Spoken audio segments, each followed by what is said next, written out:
Senator Stuart Olson and Senator Munson. Thanks very much. One thing that I'm wondering as I listen to all of these different presentations today is what is the projected number of years that the center block renovation is going to take right now. For a while before the move, it was said to take 10 years.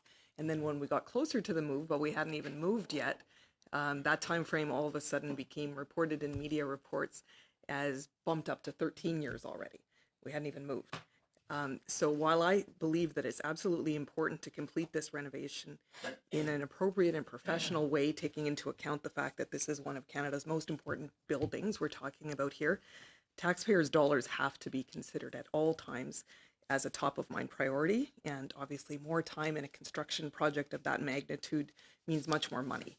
So, and I found it actually quite interesting in a CPAC documentary they had about Centre Block this past winter. They talked about how after the Centre Block's 1916 fire, the entire building from the ground up was completely reconstructed 100 years ago with horses in only 4 years. So now we're talking about a time frame where it seems like it will take 3 years to determine how long the renovation will take and what it will look like. So if you can please give us some input into that. Absolutely. And just going back to 100 years ago, which I think is an important reference point, just a couple of things on that, because I think extraordinary measures were taken at that time, which is fantastic, and we're trying to emulate.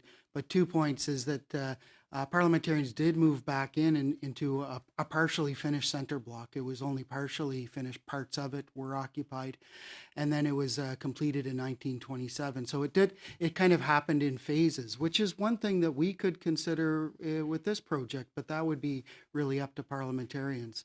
One key element there is the Visitor Welcome Center and the center block. You could take those could open together, and that's been the initial strategy. We could take an approach of trying to bring the Visitor Welcome Center online first as one component. So those are things that we could work through with parliamentarians in consideration, because completely agree with you. As far as baselining the project, it's a fundamentally important thing. We want to be held to account for delivering on that project, and there's really two fundamental pieces. One is the assessment program that we're going through to pull that building apart to really understand. And then it is the what we are building. And that is part of the discussion today, is what do parliamentarians want to be in that building? And that will drive schedule and cost.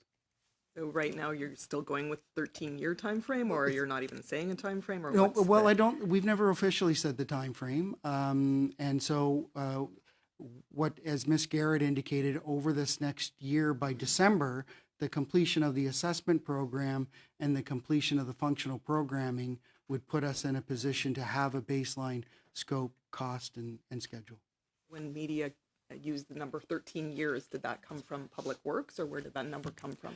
Well, I think there's been a lot of discussion in the media around time frame, but there's been no official time frame or budget given by Public Services and Procurement Canada.